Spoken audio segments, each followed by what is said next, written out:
Hello ನಮಸ್ಕಾರ, ಶುಭ ಸಂಜೆ. ನಾನು ಶರತ್ ಹುಣಸೂರು. ವೀಕ್ಷಕರೇ, ಇವತ್ತಿನ ಈ ಒಂದು ಸ್ಪೆಷಲ್ ಬುಲೆಟಿನ್ ಅಲ್ಲಿ ನಿಮ್ಮ ಮುಂದೆ ಇರುವಂತಹ ವಿಷಯ, ತಿರುಪತಿ ತಿಮ್ಮಪ್ಪನಿಗೆ ಮೊದಲ ಆರತಿ ಕರ್ನಾಟಕಕ್ಕೆ ಸೇರಿದ್ದು ಅಂತ. ಅಂದ್ರೆ ಮೊದಲ ಆರತಿಯನ್ನ ಮೈಸೂರು ಅರಸರಿಗೆ ಅಂತ ಮೀಸಲಿಟ್ಟಿರೋದು, ಕರ್ಪೂರದ ಆರತಿಯನ್ನ. ಹಾಗಾಗಿ ವರ್ಷದ 365 ದಿನಗಳು ಅರಸರು ಭಾಗಿಯಾಗೋದಕ್ಕಾಗೋದಿಲ್ಲ ಅಂತ ಹೇಳಿ ಅದನ್ನ ಅರಸರ ಬದಲು ಪ್ರತಿನಿಧಿ ಒಬ್ಬರು ಸ್ವೀಕರಿಸ್ತಾ ಇದ್ರು. ಈಗ ಇದರ ಬಗ್ಗೆ ಚರ್ಚೆ ಏನಾಗ್ತಾ ಇದೆ ಅಂತಂದ್ರೆ, ಡಿ.ಕೆ. ಶಿವಕುಮಾರ್ ಅವರು ಕೊಟ್ಟಂತಹ ಸ್ಟೇಟ್ಮೆಂಟ್ನಿಂದಾಗಿ. ಅವರು ಕೊಟ್ಟಂತಹ ಸ್ಟೇಟ್ಮೆಂಟ್ ಏನು? ಮುಖ್ಯಮಂತ್ರಿಗಳಿಂದ ಹಿಡಿದು ಮಂತ್ರಿಗಳು, ಸಚಿವರು, ಶಾಸಕರು, ಸಂಸದರು, ಜೊತೆಗೆ ನ್ಯಾಯಾಧೀಶರು, ಗಣ್ಯರು ಅವರೆಲ್ಲರಿಗೂ ಕೂಡ ಅವಕಾಶವನ್ನ ಕಲ್ಪಿಸಿಕೊಡಬೇಕು ಅಂತ ಹೇಳಿದ್ದು ಈಗ ಚರ್ಚಾ ವಿಷಯ ಆಗಿದೆ. ಅದಾದ್ಮೇಲೆ ತಮ್ಮ ಸ್ಟೇಟ್ಮೆಂಟ್ ಅನ್ನ ವಾಪಸ್ ತಗೊಳ್ಬೇಕು ಡಿ.ಕೆ. ಶಿವಕುಮಾರ್ ಅವರು ಅಂತ ಹೇಳಿ ಟಿಟಿಡಿ ನೇರವಾಗಿ ಹೇಳ್ತಾ ಇದೆ, ಅದನ್ನ ತಿರಸ್ಕರಿಸ್ತಾ ಇದೆ. ನಮ್ಮ ಒಂದು ಏನ್ ಪದ್ಧತಿ ಇದೆ, ಮೊದಲ ಆರತಿ ಅದು ಅರಸರಿಗೆ ಮಾತ್ರ ಸೀಮಿತವಾಗಿದ್ದು, ಅದನ್ನ ಬೇರೆ ರೀತಿಯ ರಾಜಕಾರಣವನ್ನ ಇಲ್ಲಿ ಎಳೆದು ತರಬೇಡಿ ಅಂತ ಟಿಟಿಡಿ ಸ್ಪಷ್ಟವಾಗಿ ಹೇಳ್ತಾ ಇದೆ. ಇಲ್ಲಿ ರಾಜ ಮನೆತನ, ರಾಜಕೀಯ, ಹೊಸ ವಿವಾದ ಸೃಷ್ಟಿ ಆಗ್ತಾ ಇದೆ. ಹಾಗಾದ್ರೆ ಈಗ ತಿರುಪತಿ ತಿಮ್ಮಪ್ಪನಲ್ಲಿ ಮೊದಲ ಆರತಿಯ ವಿಶೇಷತೆ ಏನು? ಯಾಕೆ ಅದನ್ನ ಕರ್ನಾಟಕಕ್ಕೆ ಸೀಮಿತವಾಗಿಟ್ಟಿರೋದು, ಅದನ್ನ ಅರಸರಿಗೆ ಅಂತೇಳಿ ಅದಕ್ಕೆ ಅಂತ ಒಂದು ಸ್ಪೆಷಲ್ ಪ್ಲೇಸ್ ಮಾಡಿ ಇಟ್ಟಿದ್ದು ಯಾಕಾಗಿ? ಇತಿಹಾಸ ಏನ್ ಹೇಳುತ್ತೆ? ತಿರುಪತಿಗೂ ಕರ್ನಾಟಕಕ್ಕೂ ಇರುವಂತಹ ನಂಟೇನು? ಇದೆಲ್ಲದರ ಬಗ್ಗೆ ಈ ಹೊತ್ತಿನಲ್ಲಿ ನಿಮ್ಮ ಮುಂದೆ ಇಡುವಂತಹ ಪ್ರಯತ್ನ, ಜೊತೆಗೆ ಇದರ ಬಗ್ಗೆ ಇತಿಹಾಸಕಾರರನ್ನ ಮಾತನಾಡಿ ಇದರ ಇತಿಹಾಸ ಏನು ಅಂತ ನಿಮ್ಮ ಮುಂದೆ ಇಡುವಂತಹ ಪ್ರಯತ್ನವನ್ನ ಮಾಡ್ತೀನಿ. ಇದೇ ಈ ಹೊತ್ತಿನ ವಿಶೇಷ. ಇನ್ನು ತಿರುಪತಿ ಆರತಿಯ ಪೂಜೆ ಹಕ್ಕು ಯಾರದ್ದು ಅನ್ನುವಂತ ಚರ್ಚೆ ಹುಟ್ಟಾಕೋದಕ್ಕೆ ಕಾರಣ ಡಿ.ಕೆ. ಶಿವಕುಮಾರ್ ಅವರ ಸ್ಟೇಟ್ಮೆಂಟ್. ಡಿ.ಕೆ. ಶಿವಕುಮಾರ್ ಅವರು ಹೇಳ್ತಾರೆ, ನೀವು 365 ಈಗ ಮೀಸಲಿಟ್ಟಿದ್ದು ಕರ್ನಾಟಕಕ್ಕೆ ಅಂದ ಮೇಲೆ ಕರ್ನಾಟಕದ ಗಣ್ಯರು ಕೂಡ ಅದರಲ್ಲಿ ಸೇರ್ಪಡೆಗೊಳ್ತಾರೆ, ಅದನ್ನ ವಿಸ್ತರಣೆ ಮಾಡಿ ಅಂತ ಕೇಳಿದ್ದು ಡಿ.ಕೆ. ಶಿವಕುಮಾರ್ ಅವರು. ಏನ್ ವಿಸ್ತರಣೆ ಮಾಡಿ ಅಂತ? ಈಗ ಅರಸರಿಗೆ ಅಂತ ಮೀಸಲಿಟ್ಟಿದ್ದು, ಸೊ ಅಲ್ಲಿಗೆ ಗಣ್ಯರನ್ನು ಕೂಡ ಸೇರ್ಪಡೆ ಮಾಡಿ. ಫಾರ್ ಎಕ್ಸಾಂಪಲ್, ಮುಖ್ಯಮಂತ್ರಿಗಳಿಂದ ಹಿಡಿದು ಸಚಿವರುಗಳು, ಶಾಸಕರು, ಸಂಸದರು ಎಲ್ಲ ಸೇರ್ಲಿ ಅಂತ. ಆದ್ರೆ ಈ ಹಿಂದೆಯಿಂದ ನಡ್ಕೊಂಡ್ ಬಂದಂತ ಪದ್ಧತಿ ಏನು, ಆರಂಭ ಆಗಿದ್ದು ಹೇಗೆ, ಅದನ್ನ ನಿಮ್ಮ ಮುಂದೆ ಇಡ್ತಾ ಹೋಗ್ತೀನಿ. ದೇವಸ್ಥಾನದ ಅಭಿವೃದ್ಧಿಗೆ ಅಂತ ಹೇಳಿ ಶ್ರೀಕೃಷ್ಣ ದೇವರಾಯ ಅವರ ಕಾಲದಲ್ಲಿ ಅಪಾರ ಕೊಡುಗೆಗಳನ್ನು ಕೊಡಲಾಗಿದೆ. ದೇವಾಲಯದ ಗೋಪುರಗಳು, ಮಂಟಪಗಳು, ರತ್ನಾಭರಣಗಳನ್ನ, ರತ್ನಖಚಿತ, ವಜ್ರ, ವೈಡೂರ್ಯ, ನಿತ್ಯ ಪೂಜಾ ವ್ಯವಸ್ಥೆಯನ್ನ ಭಾರೀ ಪ್ರಮಾಣದಲ್ಲಿ ದೇಣಿಗೆಯನ್ನ ಕೊಡಲಾಗಿರುತ್ತೆ. ಆ ಸಂದರ್ಭದಲ್ಲಿ ಕಾಲಾನಂತರ ಮೈಸೂರು ಸಂಸ್ಥಾನವೂ ಕೂಡ ತಿರುಮಲಕ್ಕೆ ಕೊಡುಗೆಯನ್ನ ಕೊಟ್ಟುತ್ತೆ. ವಿಜಯನಗರದಂತೆಯೇ ತಿರುಮಲದೊಂದಿಗೆ ತಮ್ಮ ಸಂಬಂಧವನ್ನ ಮುಂದುವರಿಸುತ್ತೆ. ಆವಾಗ ದೇವಸ್ಥಾನದ ನಿತ್ಯ ಕೈಂಕರ್ಯ ಆಗಿರಲಿ, ಪೂಜೆ ಪುನಸ್ಕಾರಗಳಾಗಿರಲಿ, ಸೇವೆಗಳಿಗಾಗಲಿ ದೇಣಿಗೆಯನ್ನ ಕೊಡಲಾಗ್ತಾ ಇರುತ್ತೆ. ಅನೇಕ ದತ್ತಿಗಳು, ಆರ್ಥಿಕ ನೆರವು ಅನ್ನಗಳನ್ನ ಮೈಸೂರು ಸಂಸ್ಥಾನ ಕೊಟ್ಟಿದೆ. ತಿರುಮಲ ಶ್ರೀವಾರಿಯ ಗರ್ಭಗುಡಿಯ ಒಳಗಡೆ ನಿರಂತರವಾಗಿ ದೀಪ ಬೆಳಗ್ತಾ ಇರುತ್ತೆ. ಅದಕ್ಕೆ ಬೇಕಾಗಿರೋಂಥ ತುಪ್ಪ, ಪವಿತ್ರ ದೀಪಗಳಾದ ಬ್ರಹ್ಮದೀಪ ಆಗಿರ್ಬೋದು, ಮಹಾರಾಜ ದೀಪ ಆಗಿರ್ಬೋದು, ಅಖಂಡ ದೀಪಗಳಾಗಿರ್ಬೋದು. ಡೈಲಿ ಇದಕ್ಕೆ 5 kg ತುಪ್ಪವನ್ನ ಕಾಣಿಕೆಯಾಗಿ ನೀಡುವ ಸಂಪ್ರದಾಯ ಆರಂಭಗೊಂಡಿರುತ್ತೆ ಈ ಹಿಂದಿನಿಂದಲೂ. ಅದಕ್ಕಾಗಿನೇ ಕರ್ನಾಟಕ ಆರತಿ ಸಂಪ್ರದಾಯ ಆರಂಭ ಆಗಿರುತ್ತೆ. ತಿಮ್ಮಪ್ಪನಿಗೆ ಕರ್ನಾಟಕದ ಮೊದಲ ತಿರುಪತಿಗೆ ಮಾಡುವಂತ ಪೂಜೆ ಆಗಲಿ, ಆರತಿ ಆಗಲಿ, ಮೊದಲ ಆರತಿ ಅದು ಕರ್ನಾಟಕಕ್ಕೆ ಮೀಸಲಿಟ್ಟದ್ದು ಅಂತ. ತಿರುಪತಿ ಮೊದಲ ಆರತಿ ವಿಚಾರದಲ್ಲಿ ರಾಜಕೀಯ ಶುರುವಾಗಿದೆ. ಈಗ ಹಕ್ಕು ಯಾರದ್ದು ಅಂತ ಯಾಕಾಗ ಬಂತಿದ್ದು? ಸಚಿವರು, ಶಾಸಕರು, ಜಡ್ಜ್ಗಳು, ಹಿರಿಯ ಅಧಿಕಾರಿಗಳು, ಗಣ್ಯರು ಎಲ್ಲರೂ ಕೂಡ ಇದರಲ್ಲಿ ಇನ್ವಾಲ್ವ್ ಆಗ್ಬೋದು. ಅವರು ಕೂಡ ಇದಕ್ಕೆ ಅವಕಾಶವನ್ನ ಪಡ್ಕೊಳ್ಳುವಂತ ಕೆಲಸ ಆಗತ್ತೆ ಅಂತ, ಗಣ್ಯರಿಗೂ ಅವಕಾಶವನ್ನ ಕೊಡ್ಲಿ ಅಂತ ಡಿ.ಕೆ. ಶಿವಕುಮಾರ್ ಅವರು ಹೇಳಿದಂತಹ ಮಾತು ಅದು ಭಾರಿ ಸಂಚಲನವನ್ನ ಸೃಷ್ಟಿ ಮಾಡ್ತಾ ಇದೆ. ಸಿಎಂ ಡಿ.ಕೆ. ಮಾತಿಗೆ ಟಿಟಿಡಿ ಆಕ್ಷೇಪ ವ್ಯಕ್ತಪಡಿಸ್ತಾ ಇದೆ. ಯಾಕೆ ಆಕ್ಷೇಪ ವ್ಯಕ್ತಪಡಿಸ್ತು? ಮೊದಲ ಆರತಿ ಮೈಸೂರು ಅರಸರಿಗೆ ಕೊಡುವಂತಹ ಗೌರವ ಆಗಿರುತ್ತೆ. ಆ ಗೌರವ ಮೈಸೂರು ಅರಸರಿಗೆ ಮಾತ್ರ ಸೀಮಿತವಾಗಿರುತ್ತೆ, ಬೇರೆಯವರಿಗೆ ಕೊಡೋದಕ್ಕೆ ಬರೋದಿಲ್ಲ. ಹೀಗಂತ ಕಡಾಖಂಡಿತವಾಗಿ ಟಿಟಿಡಿ ಸ್ಟೇಟ್ಮೆಂಟ್ ಕೊಡ್ತು ವಿಡಿಯೋ ಮೂಲಕ. ಕರುನಾಡಿಗೆ ವಿಶೇಷ ಗೌರವ ಹೆಂಗ್ ಸಿಕ್ತು? ಹಾಗಾದ್ರೆ ಇತಿಹಾಸ ಏನ್ ಹೇಳುತ್ತೆ? ನಾನು ಹೇಳಿದ್ನಲ್ಲ, ರಾಜಮನೆತನ ಮತ್ತು ರಾಜಕೀಯ ಹೊಸ ವಿವಾದ ಸೃಷ್ಟಿ ಆಗ್ತಾ ಇದೆ ಈ ವಿಚಾರದಲ್ಲಿ. ತಿರುಪತಿ ಆರತಿ ಪೂಜೆ ಹಕ್ಕು ಯಾರದ್ದು ಅನ್ನುವಂಥದ್ದೇ. ಅದೇ ಹೇಳಿದ್ನಲ್ಲ, ರಾಜಮನೆತನ, ರಾಜಕೀಯ, ಹೊಸ ವಿವಾದಗಳು ಸೃಷ್ಟಿ ಆಗ್ತಾ ಇದೆ. ಬರೋದಿಲ್ಲ, ಅದು ರಾಜಮನೆತನಕ್ಕಷ್ಟೇ ಸೀಮಿತವಾಗಿರೋದು. ರಾಜಮನೆತನಕ್ಕೆ ಸೀಮಿತವಾಗಿರೋದನ್ನ ನೀವು ಇದರಲ್ಲಿ ರಾಜಕೀಯ ಎಳೆದು ತರೋದು ಬೇಡ. ಆಮೇಲೆ ಇನ್ನೊಂದು ಹೇಳ್ತಾರೆ ಅವರು, ಕರ್ನಾಟಕಕ್ಕೆ ಅನುವು ಮಾಡಿಕೊಡ್ತು ಅಂತಂದ್ರೆ ಬೇರೆ ಬೇರೆ ರಾಜ್ಯಗಳು ಕೂಡ ಕೇಳುತ್ತೆ. ತೆಲಂಗಾಣ ಕೇಳುತ್ತೆ, ಆಂಧ್ರ ಕೇಳುತ್ತೆ, ತಮಿಳುನಾಡು ಕೇಳುತ್ತೆ, ಕೇರಳ ಕೇಳುತ್ತೆ, ಮಹಾರಾಷ್ಟ್ರ ಕೇಳುತ್ತೆ, ಮಧ್ಯಪ್ರದೇಶ ಕೇಳುತ್ತೆ. ಹೀಗೆ ಬೇರೆ ಬೇರೆ ರಾಜ್ಯದವರು ಕೇಳ್ತಾ ಹೋಗ್ತಾರೆ. ಹಂಗಂತ ಎಲ್ರಿಗೂ ಕೊಡಕ್ಕಾಗತ್ತಾ? ಒಂದು ಪದ್ಧತಿಯಲ್ಲಿ ಸಣ್ಣ ಪುಟ್ಟ ಬದಲಾವಣೆಗಳನ್ನ ಮಾಡಿದ್ರು ಕೂಡ ಅದು ಡ್ಯಾಮೇಜ್ ಆಗುತ್ತೆ. ಈ ಹಿಂದೆಯಿಂದಲೂ ಏನ್ ನಡ್ಕೊಂಡು ಹೋಗ್ತಾ ಇದೆಯೋ ಹಂಗೆ ಬಂದ್ಬಿಡ್ಲಿ ಅಂತ. ಆರಂಭ ಆಗಿದ್ದು ಹೇಗೆ ಅಂತ ಇತಿಹಾಸದಲ್ಲಿ ಕರ್ನಾಟಕದ ಪಾತ್ರ ಏನಿದೆ ಅಂತ ಉಲ್ಲೇಖ ಆಗಿದೆ. ವಿಶೇಷವಾಗಿ ವಿಜಯನಗರ ಸಾಮ್ರಾಜ್ಯದ ಶ್ರೀಕೃಷ್ಣ ದೇವರಾಯ ಕೊಟ್ಟಂತಹ ಕೊಡುಗೆಗಳು ಅಥವಾ ಸೇವೆ, ದೇವಸ್ಥಾನದ ಅಭಿವೃದ್ಧಿಗೆ ಅಪಾರ ಕೊಡುಗೆ ಆಗಿರಲಿ ಅಥವಾ ದೇವಸ್ಥಾನಕ್ಕೆ ಅಂತ ಅಪಾರ ಸೇವೆ ಕೂಡ ಸಲ್ಲಿಸಿದ್ದಾರೆ. ದೇವಾಲಯದ ಗೋಪುರಗಳ ನಿರ್ಮಾಣ ಕಾರ್ಯ, ಮಂಟಪ, ರತ್ನಾಭರಣ, ರತ್ನಖಚಿತ, ವಜ್ರ, ವೈಡೂರ್ಯ, ನಿತ್ಯ ಪೂಜಾ ವ್ಯವಸ್ಥೆಗೆ ಭಾರೀ ಪ್ರಮಾಣದಲ್ಲಿ ದೇಣಿಗೆ ಕೊಟ್ಟಿದ್ದು. ಅದಾದ ಮೇಲೆ ಮೈಸೂರು ಸಂಸ್ಥಾನವೂ ಕೂಡ ಇದರ ಒಂದು ಜವಾಬ್ದಾರಿಯನ್ನು ಹೊರುತ್ತೆ, ಸೇವೆಯನ್ನು ಮುಂದುವರಿಸುತ್ತೆ. ವಿಜಯನಗರದಂತೆಯೇ ತಿರುಮಲದೊಂದಿಗೆ ತಮ್ಮ ಸಂಬಂಧವನ್ನ ಮೈಸೂರು ಸಂಸ್ಥಾನವೂ ಕೂಡ ಮುಂದುವರಿಸುತ್ತೆ. ದೇವಸ್ಥಾನದ ನಿತ್ಯ ಕೈಂಕರ್ಯ ಆಗಿರಲಿ, ಪೂಜೆ, ಸೇವೆ, ದೇಣಿಗೆ, ಅದಕ್ಕೆ ಬೇಕಾಗಿರುವಂಥ ದೀಪಗಳು, ದೀಪಕ್ಕೆ ಬೇಕಾಗಿರುವಂಥ ತುಪ್ಪ ಎಲ್ಲವನ್ನೂ ಕೂಡ ಮೈಸೂರು ಸಂಸ್ಥಾನದವರೇ ಕೊಡ್ತಾ ಇದ್ದಿತ್ತು. ಶ್ರೀವಾರಿಯ ಗರ್ಭಗುಡಿಯ ಒಳಗೆ ನಿರಂತರವಾಗಿ ಒಂದು ತೂಗು ದೀಪ ಇರುತ್ತೆ. ಪವಿತ್ರ ದೀಪಗಳಾಗಿದ್ದಾವೆ ಅದೆಲ್ಲವೂ ಕೂಡ. ಬ್ರಹ್ಮದೀಪ, ಮಹಾರಾಜ ದೀಪ, ಅಖಂಡ ದೀಪಗಳು ಅಂತ ಕರಿತೀವಿ. ಅದಕ್ಕೆ ಡೈಲಿ ಏನಿಲ್ಲ ಅಂತಂದ್ರೂ 5 kg ತುಪ್ಪ ಬೇಕಾಗುತ್ತೆ. ಅದಕ್ಕೆ ಆ ಕಾಣಿಕೆಯನ್ನ ಕೊಡುವಂಥ ಸಂಪ್ರದಾಯ ಮೈಸೂರು ಸಂಸ್ಥಾನದಿಂದ ಆಗಿರುತ್ತೆ. ಹೀಗಾಗಿನೇ ಕರ್ನಾಟಕ ಆರತಿ ಅನ್ನೋ ಹೆಸರಲ್ಲಿ ಸಂಪ್ರದಾಯ ಆರಂಭ ಆಗುತ್ತೆ.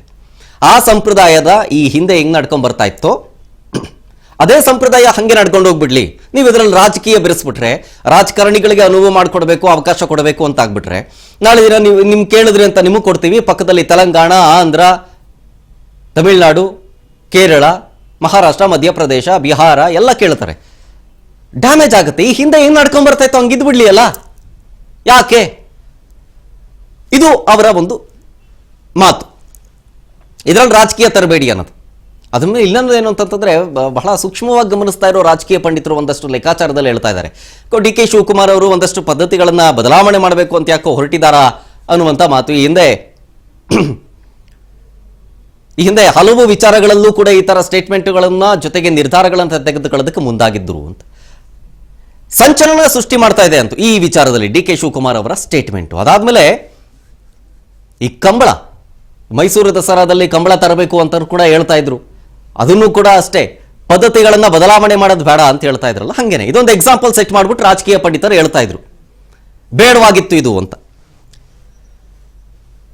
ಇನ್ನು ಇದ್ರ ಬಗ್ಗೆನೆ ಈಗ ಕರ್ನಾಟಕಕ್ಕೂ ಮತ್ತು ತಿರುಪತಿ ತಿರುಮಲ ದೇಗುಲಕ್ಕೂ ಕೂಡ ಇರುವಂತಹ ಆ ಒಂದು ನಂಟಿನ ಬಗ್ಗೆ, ಇದು ನಡೆದುಕೊಂಡ ಬಂದಂತಹ ಆ ಒಂದು ಇತಿಹಾಸದ ಬಗ್ಗೆ, ಯಾವಾಗಿಂದ ಶುರುವಾಯಿತು, ಹೇಗೆ ಶುರುವಾಯಿತು, ಯಾರು ಶುರು ಮಾಡಿದ್ರು, ಆ ಪದ್ಧತಿಗಳೇನು, ಅದೆಲ್ಲವನ್ನೂ ಕೂಡ ಎಕ್ಸ್ಪ್ಲೇನ್ ಮಾಡೋದಕ್ಕೆ ನಮ್ಮ ಜೊತೆಗಿದ್ದಾರೆ ಇತಿಹಾಸಕಾರರಾದಂತಹ ಧರ್ಮೇಂದ್ರ ಅವರು ನಮ್ಮ ಜೊತೆಗೆ ಲೈವ್ ನಲ್ಲಿ ಜಾಯ್ನ್ ಆಗಿದ್ದಾರೆ. ಸರ್ ನಮಸ್ತೆ, ಕಾರ್ಯಕ್ರಮಕ್ಕೆ ಸ್ವಾಗತ ಸರ್.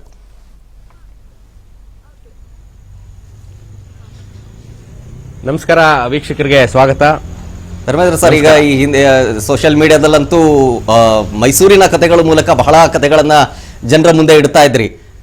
ಒಂದೊಂದು ಕಥೆಗಳನ್ನು ಕೂಡ ಅಷ್ಟು ಅರ್ಥಗರ್ಭಿತವಾಗಿ ವಿತ್ ಪ್ರೂಫ್ ಕಣ್ಣಿಗೆ ಕಟ್ಟದಂಗೆ ಹೇಳ್ತಾ ಇದ್ರಿ. ಈಗ ಇನ್ನೊಂದು ವಿಚಾರ ನಿಮ್ಗೆ ಗೊತ್ತೇ ಇದೆ, ಇವತ್ತಾಗ್ತಿರುವಂತ ಚರ್ಚೆ, ಕರ್ನಾಟಕಕ್ಕೂ ತಿರುಮಲ ತಿರುಪತಿ ದೇವಸ್ಥಾನಕ್ಕೂ ಇರುವಂತ ನಂಟು ಮತ್ತೆ ಕರ್ನಾಟಕ ಆರತಿಯ ಬಗ್ಗೆ ಬಹಳ ಚರ್ಚೆ ಆಗ್ತಾ ಇದೆ. ಅದು ಮೊದಲಿಗೆ ಅರಸರಿಗೇ ಆದಂತಹ ಸೀಮಿತವಾದಂತಹ ಆರತಿ, ಈಗ ಅದು ಬೇರೆ ಬೇರೆ ರೀತಿ ರಾಜಕೀಯವಾಗಿ ಚರ್ಚೆ ಆಗ್ತಾ ಇದೆ. ಬಟ್ ರಾಜಕೀಯವನ್ನ ಬದಿಗೊತ್ತಿ ಇತಿಹಾಸದ ಬಗ್ಗೆ ನಾನು ನಿಮ್ಮ ಹತ್ರ ಒಂದಷ್ಟು ಮಾಹಿತಿಗಳನ್ನ ಕೇಳಬೇಕು. ಶುರುವಾಗಿದ್ದೆಲ್ಲಿಂದ, ಅದರ ಪದ್ಧತಿ ಏನು, ಹೇಗೆ ಅಂತ.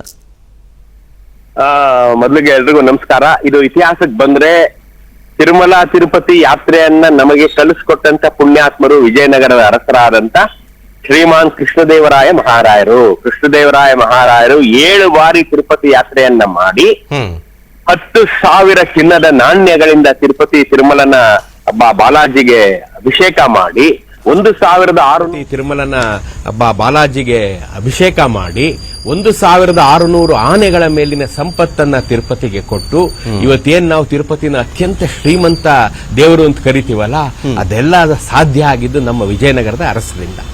ಮೊದಲನೇದಾಗಿ. ಎರಡನೇದಾಗಿ, ವಿಜಯನಗರದ ಅರಸರಾದ ಮೇಲೆ ತಿರುಪತಿ ದಾಳಿಕೋರರ ದಾಳಿಗೆ ಸಿಲುಕಿ ಸಂಕಷ್ಟಕ್ಕೆ ಸಿಲುಕಿದಂತ ಕಾಲದಲ್ಲಿ ಬರೀ 300 ವೀರ ಬೇಡರ ಪಡೆಯನ್ನ ಇಟ್ಟುಕೊಂಡು ಮಂಡುಗೈ ವೆಂಕಟಪ್ಪ ನಾಯಕರು, ಸುರಪುರದ ಅರಸರಾದಂತ ವೆಂಕಟಪ್ಪ ನಾಯಕರು ಅವರನ್ನ ದಾಳಿಕೋರರನ್ನ ಬಗ್ಗು ಬಡಿದು ಒಂದೇ ದಿನದಲ್ಲಿ ತಿರುಪತಿಯನ್ನ ಈ ದಾಳಿಕೋರರಿಂದ ಮುಕ್ತಿಗೊಳಿಸಿ ತಿರುಪತಿಯನ್ನ ವಾಪಸ್ಸು ಉಳಿಸಿಕೊಂಡು ಪುನರುಜ್ಜೀವನ ಮಾಡಿದ 1610ರಲ್ಲಿ ರಾಜ ಒಡೆಯರು ವಿಜಯನಗರದ ಅರಸರಿಂದ ದಸರಾ ಮಾಡುವಂತ ಪರ್ಮಿಷನ್ ತಗೊಂಡ ಮೇಲೆ ವಿಜಯನಗರದ ಅರಸರು ಅಲ್ಲಿವರೆಗೆ ಮಾಡ್ಕೊಂಬಂತ ಎಲ್ಲ ದೇವರ ಪೂಜಾ ಅನುಷ್ಠಾನ ಕಾರ್ಯಕ್ರಮಗಳನ್ನ ಚಾಚೂ ತಪ್ಪದಂತೆ ಮಾಡಿ ತಿರುಪತಿಯ ವೈಭವ ವಿಜಯನಗರ ಪತನ ಆದ್ಮೇಲೂ ಒಂದೇ ಒಂದು ಗ್ರಾಮ್ ಕುಂದದಂತೆ ಮಾಡಿ ಸ್ವಾತಂತ್ರ್ಯವರೆಗೂ ತಗೊಂಡ್ಬಂದಂತ ಕೀರ್ತಿ ಮೈಸೂರು ಒಡೆಯರದು. ಹಾಗಾಗಿ 3 ಅರಸರ ಹೆಸರಿನಲ್ಲಿ ಕರ್ನಾಟಕ ಆರತಿ ಅಂತ ಸಲ್ಲುತ್ತೆ. ಒಂದು ಕೃಷ್ಣದೇವರಾಯ ಮಹಾರಾಯರು, ಇನ್ನೊಂದು ಸೂರಪುರದ ಅರಸು ರಾಜ ವೆಂಕಟಪ್ಪ ನಾಯಕರು, ಇನ್ನೊಂದು ಮೈಸೂರಿನ ಒಡೆಯರು.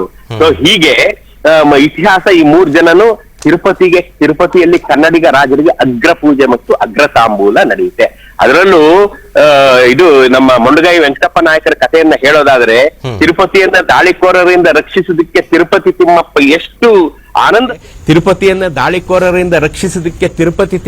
ಎಷ್ಟು ಆನಂದ ತುಂದಿಲರಾಗ್ತಾರೆ ಅಂತಂದ್ರೆ, ಮೊಂಡಗೈ ವೆಂಕಟಪ್ಪ ನಾಯಕರ ಕನಸಿನಲ್ಲಿ ಅವ್ರು ಬಂದು ಹೇಳ್ತಾರೆ, ನೀವು ಬಂದು ನಮ್ಮ ತಿರುಮಲವನ್ನ ರಕ್ಷಣೆ ಮಾಡಿದ್ದೀರಿ, ನೀವಿನ್ನು ನನ್ನ ದರ್ಶನಕ್ಕಾಗಿ ತಿರುಪತಿಯವರೆಗೂ ಬರೋ ಅವಶ್ಯಕತೆ ಇಲ್ಲ, ನಾನೇ ನಿಮ್ ಮನೆಗೆ ಬರ್ತೀನಿ ಅಂತ ಹೇಳ್ತಾನೆ ತಿಮ್ಮಪ್ಪ. ಅದರಂತೆ ನಡ್ಕೊಳ್ತಾನೆ. ತಿರುಮಲದಿಂದ ಅರಮನೆಗೆ ಹೋದ್ರೆ ತೆಗೆದ್ರೆ ಒಂದು ಕಿಟಕಿಯಿಂದ ಅಲ್ಲಿ ದೇವರ ದರ್ಶನ ಆಗುತ್ತೆ. ಹಾಗಾಗಿ ಇವತ್ತು ಸುರಪುರದ ರಾಜವಂಶಸ್ಥರು ತಿರುಪತಿಗೆ ಹೋಗೋದಿಲ್ಲ, ಅಲ್ಲೇ ಇರುವಂತ ದೇವರನ್ನ ಪೂಜೆ ಮಾಡ್ತಾರೆ. ಸೊ ಅಷ್ಟು ಬಾಂಧವ್ಯ ತಿರುಪತಿಗೆ ಹೋಗೋದಿಲ್ಲ, ಅಲ್ಲೇ ಇರುವಂತ ದೇವರನ್ನ ಪೂಜೆ ಮಾಡ್ತಾರೆ. ಸೊ ಅಷ್ಟು ಬಾಂಧವ್ಯ ನಮ್ಮ ಕನ್ನಡ ನಾಡಿಗೂ ತಿರುಪತಿಗೂ ಇದೆ. ತಿರುಪತಿಯಲ್ಲಿ ನಡೆಯುವ ಎಂಥದ್ದೇ ಬ್ರಹ್ಮೋತ್ಸವ, ಗಿರಿಜಾ ಕಲ್ಯಾಣೋತ್ಸವ, ತೆಪ್ಪೋತ್ಸವ, ಯಾವುದೇ ಉತ್ಸವಗಳಲ್ಲಿ ಕನ್ನಡಿಗ ರಾಜರಿಗೆ ಅಗ್ರ ಪೂಜೆ ಸಲ್ಲುತ್ತೆ. ನಿಜ ನಿಜ ನಿಜ. ಧರ್ಮೇಂದ್ರ ಸರ್, ಇನ್ನೊಂದೇನಂತಂದ್ರೆ ಕನ್ನಡಿಗರು ಕೊಡುಗೈದಾನಿಗಳು ಅಂತ ನಾವು ಮಾತಾಡ್ತೀವಿ. ಅದೇ ಈ ತಿರುಪತಿ ತಿಮ್ಮಪ್ಪನ ವಿಚಾರದಲ್ಲಿ ಮೈಸೂರು ಅರಸರು ಕೊಟ್ಟಂತಹ ಆ ಒಂದು ಸೇವೆ ಬಗ್ಗೆ ಹೇಳೋದಾದ್ರೆ ಸರ್.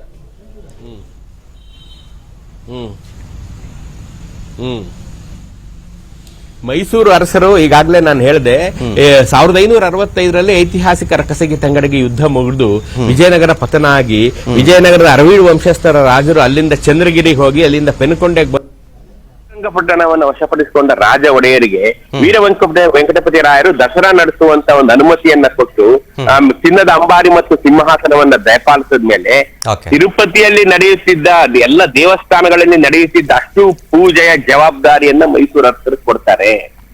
ಹಾಗಾಗಿ ತಿರುಪತಿಯ ವೈಭವ ಒಂದ್ ದಿನಿತೂ ಕಡಿಮೆ ಆಗದಂತೆ ಮೈಸೂರು ಅರಸರು ಅದನ್ನ ಮುಂದುವರಿಸ್ಕೊಂಡ್ಬರ್ತಾರೆ. 1610ರಿಂದ 400 ವರ್ಷಗಳ ಕಾಲ 1947ರವರೆಗೆ ಅದು ನಡ್ಕೊಂಡ್ ಬರುತ್ತೆ. ಅದಾದ್ಮೇಲೆ ಸ್ವತಂತ್ರ ಬರುತ್ತೆ, ಅಲ್ಲಿವರೆಗೂ ನಾವು ತಿರುಪತಿಯ ಕೀರ್ತಿಯನ್ನ ಕಾದಂತ ಒಂದು ಕೀರ್ತಿ ಮೈಸೂರು ಅರಸರಿಗೆ ಸಲ್ಲುತ್ತೆ. ಹಾಗಾಗಿ ಮೈಸೂರ ಒಡೆಯರ ಹೆಸರಿನಲ್ಲೂ ತಿರುಪತಿಯಲ್ಲಿ ಆರತಿ ನಡೆಯುತ್ತೆ. ಯಾಕೆಂತಂದ್ರೆ ಅವಾಗ ವಿಜಯನಗರ ಸಾಮ್ರಾಜ್ಯ ಪತನ ಆಗೋಗಿತ್ತು, ಇನ್ಯಾರು ಅದರ ವೈಭವವನ್ನ ನೋಡ್ಕೊಳ್ಳೋಕೆ ಇಲ್ಲದೆ ಇರೋಂತ ಕಾಲದಲ್ಲಿ ಅದರ ಜವಾಬ್ದಾರಿ, ಗುರುತರ ಜವಾಬ್ದಾರಿಯನ್ನು ರಣಧೀರ್ ಕಂಠೀರವ ನರಸಿಂಹರಾಜ ಒಡೆಯರು, 3ನೇ ಕೃಷ್ಣರಾಜ ಒಡೆಯರು, ಇವರೆಲ್ಲರೂ ಒಬ್ಬರಾದ್ಮೇಲೆ ಒಬ್ರು ತಮ್ಮ ಶಕ್ತಿ ಮೀರಿ ತಿರುಪತಿಗೆ ಸೇವೆಯನ್ನ ಮಾಡ್ತಾರೆ. ಹಾಗಾಗಿ ತಿರುಪತಿಯ ವೈಭವ ಇಂದಿಗೂ ನಮ್ಮ ಕಣ್ಣಿಗೆ ಕಟ್ಟಾಗಿದೆ. ಹಾಗಾಗಿಯೇ ತಿರುಪತಿಯಲ್ಲಿ ನಾವು ಕನ್ನಡಿಗ ರಾಜರು ಅಂದ್ರೆ ಅಗ್ರ ಪೂಜೆ ಮತ್ತು ಅವ್ರಿಗೆ ಅಗ್ರ ತಾಂಬೂಲ ಸಲ್ಲುತ್ತೆ. ಹೌದು ಹೌದು ಹೌದು. ಧರ್ಮೇಂದ್ರ ಅವರೇ, ಈಗ ಈ ಒಂದು ಪದ್ಧತಿ ಈ ಹಿಂದೆಯಿಂದಲೂ ಕೂಡ ಇದೆ, ತುಂಬಾ ಜನಕ್ಕೆ ಗೊತ್ತಿರ್ಲಿಕ್ಕಿಲ್ಲ ಅನ್ಸುತ್ತಷ್ಟೇ. ಬಟ್ ಹಲವು ದಶಕಗಳಿಂದಲೂ ಕೂಡ ಇದು ಪದ್ಧತಿ ಮುಂದುವರ್ಕೊಂಡ್ ಬರ್ತಾ ಇದೆ. ಈಗ ಈ ರಾಜಕೀಯವಾಗಿ ಚರ್ಚೆ ಆಗ್ತಿರೋ ವಿಚಾರ ಇದ್ರ ಮುನ್ನೆಲೆಗೆ ಬಂದಿರೋದು. ಈಗ ಮೊದಲ ಆರತಿಯ ಬಗ್ಗೆ ಬರೋದಾದ್ರೆ, ಮೊದಲ ಆರತಿ ಅರಸರಿಗೆ ಮಾತ್ರ ಸೀಮಿತ ಅಂತ ಹೇಳ್ತಾರೆ. ಇರುವಂತಹ ವರ್ಷದಲ್ಲಿ 365 ದಿನನೂ ಅವರೇ ಬರೋದಕ್ಕಾಗೋದಿಲ್ಲ. ಅವ್ರ ಪರವಾಗಿ ಯಾರ್ಯಾರು ಮಾತ್ರ ಸ್ವೀಕರಿಸಬೇಕು, ಯಾರಿಗ್ ಮಾತ್ರ ಅವಕಾಶ ಇರುತ್ತೆ, ಅದನ್ನ ಬದಲಾವಣೆ ಮಾಡೋ ನಿಟ್ಟಿನಲ್ಲಿ ಏನಾದ್ರೂ ಕೈ ಹಾಕಿದ್ರೆ ಏನಾದ್ರೂ ಸಮಸ್ಯೆಗಳಾಗತ್ವಾ ಅಂತ. ಈಗ ಏನು ನಮ್ಮ ಮುಖ್ಯಮಂತ್ರಿಗಳು ಹೇಳಿದ್ದಾರೆ, ಅವ್ರು ಹೇಳಿದ್ದನ್ನ ನಾವು ವಿವೇಚನೆಯಿಂದ ನೋಡೋದಾದ್ರೆ, ಮುಖ್ಯಮಂತ್ರಿಗಳು ಈ ರಾಜ್ಯದ ನಾಯಕ, ಕ್ಯಾಪ್ಟನ್ ಆಫ್ ದಿ ಶಿಪ್, 7 ಕೋಟಿ ಕನ್ನಡಿಗರ ಮುನ್ನಡೆಸುವಂತ, ಈ ರಾಜ್ಯವನ್ನ ಮುನ್ನಡೆಸುವಂತ ಗುರುತರ ಜವಾಬ್ದಾರಿಯನ್ನ ಹೊತ್ತಿರ್ತಕ್ಕಂಥವ್ರು. ಹೇಗೆ ನಮ್ಮ ವಿಜಯನಗರದ ಅರಸರು ಅಥವಾ ಮೈಸೂರಿನ ಅರಸರು ನಮ್ಮನ್ನೆಲ್ಲ ಸಾಕಿ ಸಲಹುವಂತ ಜವಾಬ್ದಾರಿಯನ್ನ ಹೊತ್ತಿದ್ರು, ಅದೇ ಜವಾಬ್ದಾರಿಯನ್ನ ಅವರು ವರ್ಷಾನುಗಟ್ಲೆ, ಯಾಕೆಂದ್ರೆ ರಾಜರು ಹೋದ್ರೆ ಅವಾಗ ಅವ್ರು ಎಲ್ಲಿವರೆಗಿರ್ತಾರೋ ಅಲ್ಲಿವರೆಗೂ ಅವರೇ ರಾಜರಾಗಿರ್ತಿದ್ರು. ಈಗ ಪ್ರಜಾಪ್ರಭುತ್ವದ ಕಾಲ, ಪ್ರತಿ 5 ವರ್ಷಕ್ಕೊಮ್ಮೆ ಚುನಾವಣೆ ನಡೆಸಿ ಆಮೇಲೆ ಯಾರ್ಯಾರು ಮುಖ್ಯಮಂತ್ರಿಗಳು ಬರ್ತಾರೆ ಅವರು ಆ ಮುಖ್ಯಮಂತ್ರಿ ಪಟ್ಟವನ್ನ ಅಲಂಕರಿಸ್ತಾರೆ. ಅಲ್ಲಿ ಹೆಸರು ಮುಖ್ಯ ಆಗೋದಿಲ್ಲ. ಸೊ ಈ ರಾಜ್ಯದ ಮುಖ್ಯಮಂತ್ರಿ ಅನ್ನುವಂತ ಪಟ್ಟ ಅದು ಮಾತ್ರ ಶಾಶ್ವತವಾಗಿರುತ್ತೆ. ಈಗ ಆ ಪಟ್ಟವನ್ನು ಅಲಂಕರಿಸಿರುವಂತ ಮುಖ್ಯಮಂತ್ರಿಗಳಾದಂತ ಡಿ ಕೆ ಶಿವಕುಮಾರ್ ಅವ್ರು ಏನ್ ಹೇಳಿದ್ದಾರೆ, ಆರತಿಯನ್ನ ನಾವು ತಗೊಳ್ಬೇಕು ಅಂತ. ನನ್ನ ವಿವೇಚನೆ ಪ್ರಕಾರ ಅದೇನ್ ತಪ್ಪಿಲ್ಲ. ಯಾಕೆಂದ್ರೆ ಮುಖ್ಯಮಂತ್ರಿಗಳು ಹೋದಾಗ ತಿರುಪತಿಗೆ ಅವರು ಮುಖ್ಯಮಂತ್ರಿಗಳ ವೈಯಕ್ತಿಕ ಹೆಸರಿನಲ್ಲಿ ಸಂಸಾರದ ಹೆಸರಲ್ಲೇನು ಅವ್ರು ಆರತಿ ಮಾಡೋದಿಲ್ಲ. ಅವರು ಮುಖ್ಯಮಂತ್ರಿಗಳ ವೈಯಕ್ತಿಕ ಹೆಸರಿನಲ್ಲಿ ಅವ್ರ ಸಂಸಾರದ ಹೆಸರಲ್ಲೇನು ಅವ್ರು ಆರತಿ ಮಾಡೋದಿಲ್ಲ. ಯಾವತ್ತೂ ಅಷ್ಟೇ. ಈಗಲೂ ರಾಜರ ಹೆಸರಿನಲ್ಲಿ ಅವ್ರು ಏನ್ ಆರತಿ ಮಾಡ್ತಾರೆ, ರಾಜರಿಗೆ ಒಳ್ಳೇದಾಗ್ಲಿ ಅಂತ ಮಾಡೋದ್ರ ಜೊತೆಗೆ ಸಮಸ್ತ ಸನ್ಮಂಗಳಾನಿ ಭವಂತು, ಎಲ್ಲಾ ಊರಿನ ಪ್ರಜೆಗಳೆಲ್ಲ ಸುಖವಾಗಿರ್ಲಿ, ದೇಶ ಸುಭಿಕ್ಷವಾಗಿರ್ಲಿ, ಮಳೆ ಬೆಳೆ ಆಗ್ಲಿ, ರೈತರು ಒಳ್ಳೆ ಬೆಳೆ ಬೆಳೀಲಿ, ಒಳ್ಳೆ ಬೆಳೆ ಬಂದು ಒಳ್ಳೆ ತೆರಿಗೆ ಸಂಗ್ರಹಣೆ ಆಗ್ಲಿ ಅನ್ನೋಂಥದ್ದನ್ನೇ ಪುರೋಹಿತರು ಮಾಡ್ತಾರೆ. ಪುರೋಹಿತರು ಯಾರು? ಪುರದ ಹಿತವನ್ನ ಬಯಸುವವರು.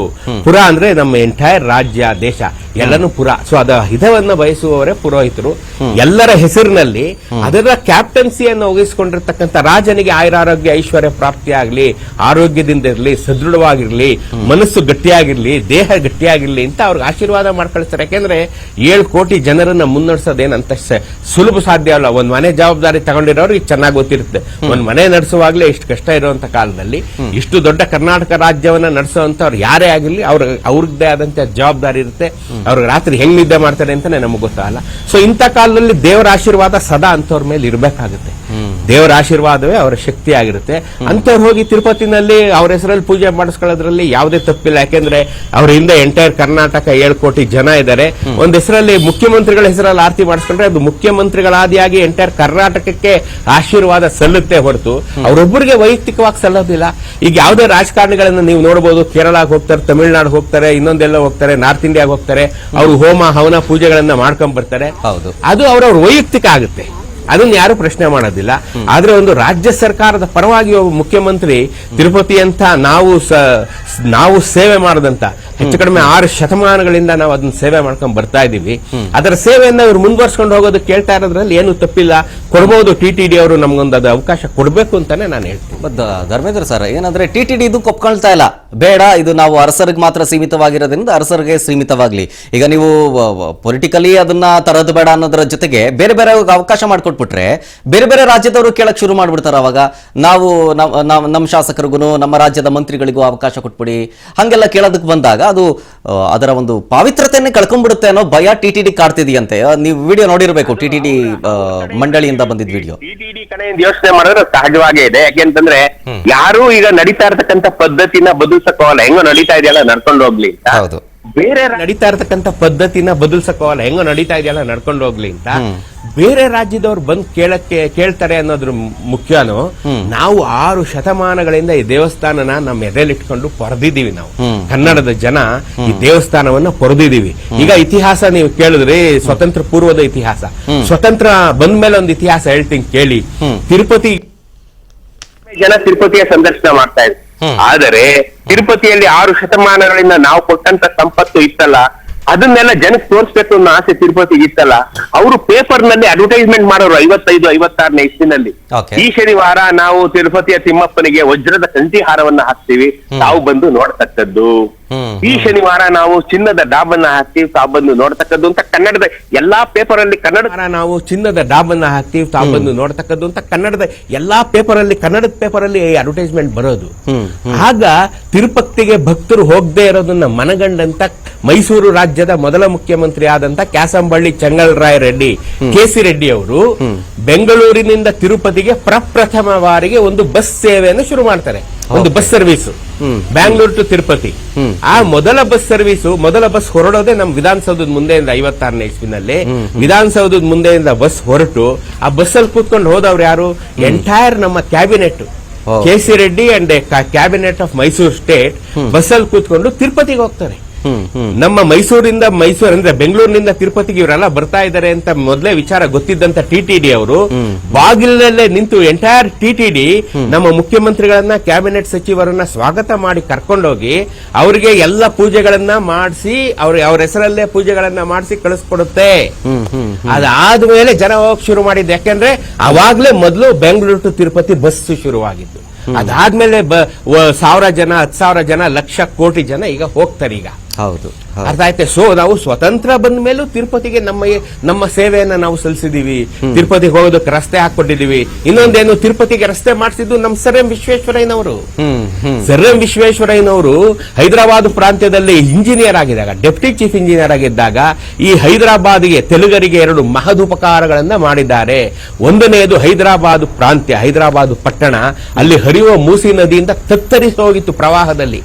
ಅಲ್ಲಿ ಸರ್ ಎಂ ವಿ ಅವರು 2 ಮಹಾಸಾಗರಗಳು, ಹಿದಾಯತ್ ಸಾಗರ, ಹುಸೇನ್ ಸಾಗರ, 2 ದೊಡ್ಡ ಸರೋವರಗಳನ್ನು ನಿರ್ಮಾಣ ಮಾಡಿ ಹೈದರಾಬಾದ್ ಜನ ಇವತ್ತು ನೀರು ಕುಡಿಯೋದಕ್ಕೆ ಕಾರಣ ನಮ್ಮ ಸರ್ ಎಂ ವಿಶ್ವೇಶ್ವರಯ್ಯನವರು. ಎರಡನೇದು ಈ ತಿರುಪತಿಗೆ ರಸ್ತೆ ಹಾಕ್ಸಿದ್ದು, ಅದು ನಮ್ಮ ಕನ್ನಡಿಗರೇ ಹಾಕ್ಸಿದ್ದು. ನೋಡಿ, ನಾವು ಕನ್ನಡಿಗರು ಎಷ್ಟೆಲ್ಲ ಸೇವೆಯನ್ನ ತಿರುಪತಿಗೆ ಮಾಡಿದೀವಿ. 600 ವರ್ಷಗಳ ಸೇವೆಯನ್ನ ನಾವು ಕನ್ನಡಿಗರು ಮಾಡಿದೀವಿ. ಹಾಗಾಗಿ ನಮ್ಮ ಕನ್ನಡದ ಮುಖ್ಯಮಂತ್ರಿ ನಮ್ಮ ಹೆಸರಲ್ಲಿ ಒಂದು ಪೂಜೆ ಮಾಡಿ ಕೇಳೋದ್ರಲ್ಲಿ ಏನ್ ತಪ್ಪಿದೆ ಅಂತ ಏನೂ ಇಲ್ಲ ಅಂತ ನನ್ನ ಭಾವನೆ. ಆಮೇಲೆ ಕರ್ನಾಟಕಕ್ಕೂ ತಿರುಪತಿಗೂ ಇರುವಂತಹ ನಂಟಿನ ಬಗ್ಗೆ ಮಾತಾಡ್ತಾ ಇದ್ವಿ. ಈಗಲೂ ಕೂಡ ಈ ಹಿಂದೆ ಮಹಾರಾಜರ ಕಾಲದಲ್ಲಿ, ಅರಸು ಕಾಲದಲ್ಲಿ, ಕೃಷ್ಣದೇವರಾಯ ಕಾಲದಲ್ಲಿ ಏನು ನಿರಂತರವಾಗಿ ಸೇವೆ ಸಲ್ಲಿಸ್ತಾ ಇದ್ರು ನಮ್ಮ ಕರ್ನಾಟಕದಿಂದ ಅಥವಾ ಕನ್ನಡಿಗರ ಪಡವಿಂದ. ಈಗಲೂ ಕೂಡ ಅದೇ ರೀತಿಯ ಸೇವೆ ಮುಂದುವರಿತಾ ಇದೆಯಾ ಸದ್ಯಕ್ಕೆ? ಹೇಗೆ ನಡೀತಾ ಇದೆ?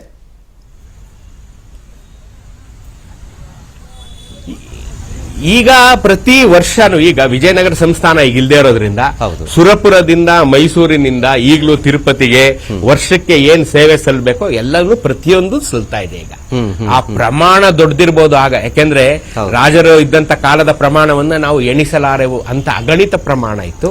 ಈಗ ಅದು ಒಂದು ಸಾಂಕೇತಿಕವಾಗಿ ಆ ಸೇವೆ ಸಲ್ಲುತ್ತಾ ಇದೆ, ಇವತ್ತಿಗೂ ಸಲ್ತಾ ಇದೆ.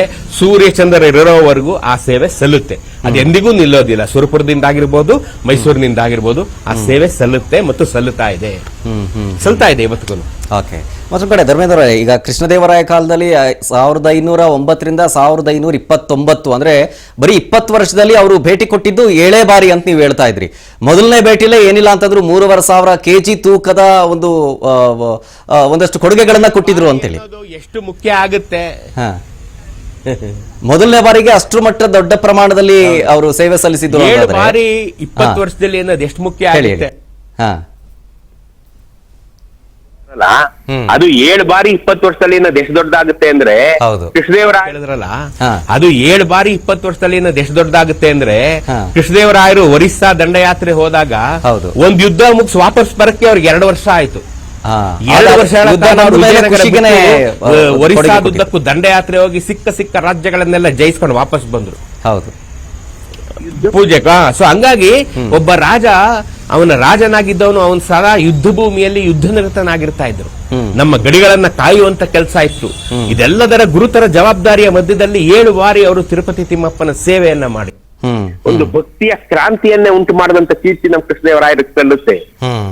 ಹಾಗಾಗಿ ಅವರು ನಾವು ಎಂದಿಗೂ ಮರೆಯಲಾರು. ಅದಕ್ಕೆ ಹಾಗಾಗಿಯೇ ಇವತ್ತು ನೀವು ನಂಬಲಿಕ್ಕಿಲ್ಲ, ಆಂಧ್ರದ ಪ್ರತಿ ತಾಲೂಕಿನ ಸೆಂಟರ್ಗಳಲ್ಲಿ ಆಳೆತ್ತರದ ಕೃಷ್ಣದೇವರಾಯರ ಪ್ರತಿಮೆ ಇದೆ. ಪಲುಮ್ನೇರ್ ಅಂತ ಒಂದು ಸಾಮಾನ್ಯ ಒಂದು ತಾಲೂಕಿನಲ್ಲಿ 8 ಅಡಿ ಎತ್ತರದ ಕೃಷ್ಣದೇವರಾಯರ ಪ್ರತಿಮೆ ಇದೆ. ಕಾಳಹಸ್ತಿಯಲ್ಲಂತೂ ಕೃಷ್ಣದೇವರಾಯರ ಪ್ರತಿಮೆ ನೋಡಕ್ 2 ಕಣ್ಣು ಸಾಲದು.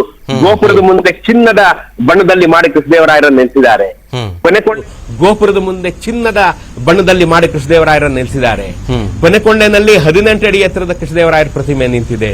ಚಂದ್ರಗಿರಿಯಲ್ಲಿ ನಿಂತಿದೆ. ಎಲ್ಲ ಊರುಗಳಲ್ಲಿ ಆಂಧ್ರದಲ್ಲಿ ಕೃಷ್ಣದೇವರಾಯರನ್ನ ನೀವು ಇನ್ನೊಂದು ತಿಳ್ಕೊಬಹುದು. ನಾವಿಲ್ಲಿ ಕೆಲವರಾದ್ರೂ ಕೃಷ್ಣದೇವರಾಯರನ್ನ ಏಕವಚನದಲ್ಲಿ ಮಾತಾಡಿಸ್ತಾರೆ. ಆಂಧ್ರದ ತೆಲುಗರು ಕೃಷ್ಣದೇವರಾಯರನ್ನ ಕೃಷ್ಣದೇವರಾಯ ಮಹಾರಾಯರು ಅನ್ನೋದೇ ಅವರನ್ನ ಮುಂದಕ್ಕೆ ಮಾತಾಡ್ಸೋದಿಲ್ಲ. ಅಷ್ಟು ಗೌರವ ಇಟ್ಕೊಂಡಿದ್ದಾರೆ. ಯಾಕೆಂದ್ರೆ ಕೃಷ್ಣದೇವರಾಯ ಮಹಾರಾಯರು ತಿರುಪತಿ ತಿಮ್ಮಪ್ಪನಿಗೆ ಮಾಡಿದಂತ ಸೇವೆ ಅಂತ ಗುರುತರ ಸೇವೆಯನ್ನ ಮಾಡಿದ್ರು, ಎರಡನೇ ಮಾತಿಲ್ಲದಂತೆ. ಸೊ ಹಾಗಾಗಿ ಅವರನ್ನು ಎಂದಿಗೂ, ಹಾಗಾಗಿಯೇ ತಿರುಪತಿಯ ಒಳಗಡೆ ನೀವು ಕೃಷ್ಣದೇವರಾಯರು ಈ ಕಡೆ ಚಿನ್ನಾಂಬೆ, ಈ ಕಡೆ ಇಬ್ಬರನ್ನ ವಿಗ್ರಹಗಳನ್ನು ತಮ್ಮ ಪತ್ನಿ ಸಮೇತರಾಗಿ ಭಕ್ತಿ ಪೂರ್ವಕವಾಗಿ ನಿಂತಿರ್ತಕ್ಕಂಥ ಕೃಷ್ಣದೇವರಾಯರನ್ನ ನೀವು ಕಾಣಬಹುದು. ಸೊ ಇದು ಅನ್ಮ್ಯಾಚಬಲ್ ಏನಂತಾರೆ ಸೇವೆ ಕೃಷ್ಣದೇವರಾಯರದ್ದು ತಿರುಪತಿಗೆ. ಹಾಗಾಗಿ ಅದು ಎಂದಿಗೂ ಒಳ್ಳೆಯದು. ಸೂರ್ಯಚಂದ್ರ ಇರೋವರೆಗೆ ಆ ದೇವ್ರು ಇರ್ತಾನೆ, ಆ ದೇವ್ರು ಇರೋವರೆಗೂ ಈ ಸೇವೆ ಇರುತ್ತೆ. ಸೊ ಹಾಗಾಗಿ ನಾವು 600 ವರ್ಷಗಳ ಸೇವೆ ನಮ್ದು, 600 ವರ್ಷಗಳ ಸತತ ಸೇವೆ ನಮ್ದು. ನೋಡಿ, ತಿರುಪತಿಗೂ ನಮಗೂ ಎಷ್ಟು ಅವಿನಾಭಾವ ಸಂಬಂಧ ಅಂತ ನಾನು ಹೇಳ್ತೀನಿ ಅಲ್ವಾ. ಸೊ ಇಂಥದ್ರಲ್ಲಿ ನಮ್ಮ ಮುಖ್ಯಮಂತ್ರಿಗಳು ನಮ್ಮ ಕರ್ನಾಟಕದ ಹೆಸರಲ್ಲಿ ಒಂದು ಆರತಿ ಮಾಡಿ ಅನ್ನೋದ್ರಲ್ಲಿ ಏನ್ ತಪ್ಪಿಲ್ಲ. ವಿವೇಚನೆ, ಟಿಟಿಡಿ ಅವರು ಸ್ವಲ್ಪ ವಿವೇಚನೆಯಿಂದ ವರ್ತಿಸಿ ಆ ಅವಕಾಶ ಕೊಡ್ಬೇಕು ನಮ್ಗೆ ಕನ್ನಡಿಗರಿಗೆ, ಎಲ್ಲಾ ಕನ್ನಡಿಗರ ಕ್ಷೇಮಕ್ಕಾಗಿ. ಆಮೇಲೆ ಇನ್ನೊಂದೇನಾಗಿದೆ, ಇವತ್ತು ಕರ್ನಾಟಕದಲ್ಲಿ ಎಲ್ಲ ರಾಜ್ಯದ ಜನ ಬಂದು ನೆಲೆಸಿದ್ದಾರೆ. ನಾವು ಕನ್ನಡದವರು ಮಾತ್ರವೇ ಇದೀವ ಇಲ್ಲಿ? ನಮ್ಗಿಂತ ಹೆಚ್ಚಿಗೆ ತೆಲುಗರಿದ್ದಾರೆ, ತಮಿಳರಿದ್ದಾರೆ, ಉತ್ತರ ಭಾರತೀಯರಿದ್ದಾರೆ, ಎಲ್ಲಾ ಕಡೆಯಿಂದ ಈಶಾನ್ಯ ಭಾರತೀಯರಿದ್ದಾರೆ, ಎಲ್ಲರೂ ಈ ಕರ್ನಾಟಕದಲ್ಲಿದ್ದಾರೆ. ಎಲ್ಲರೂ ಒಳಿತಿಗಾಗಿ ಒಂದು ಆರತಿ ಆಗೋದಾದ್ರೆ ಆಗ್ಲಿ ಬಿಡಿ ಇದು. ಒಂದು ಕಡೆ ಧರ್ಮೇಂದ್ರ ಅವರೇ, ಈಗ ಅಪಾರ ಕೊಡುಗೆ ಕೊಟ್ಟಿರೋದ್ರ ಬಗ್ಗೆ ಮಾತಾಡ್ತಾ ಇದ್ವಿ. ಕೆಲವೊಂದು ನಮ್ಮ ಕಣ್ಣಿಗೆ ಅಂದ್ರೆ ಭಕ್ತರಾಗಿ ನಾವು ಹೋದಂತ ಸಂದರ್ಭದಲ್ಲಿ ಕೆಲವೊಂದು ಕಾಣುತ್ತವೆ, ಕೆಲವೊಂದು ಕಾಣೋದಿಲ್ಲ ಆ ಕೊಡುಗೆಗಳು ಅಥವಾ ಆ ಒಂದು ಸೇವೆಗಳು. ಈಗಲೂ ನಾವು ನಮ್ಮ ಕರ್ನಾಟಕದಿಂದ ನಾವು ತಿರುಪತಿಗೆ ಹೋದಂತ ಸಂದರ್ಭದಲ್ಲಿ ಅವ್ರ ಸೇವೆಗಳನ್ನ ನಾವು ಕಣ್ಣು ಕಟ್ಟದಂಗೆ ನಾವು ಏನೇನು ಕಾಣಬಹುದು ಅಂತ.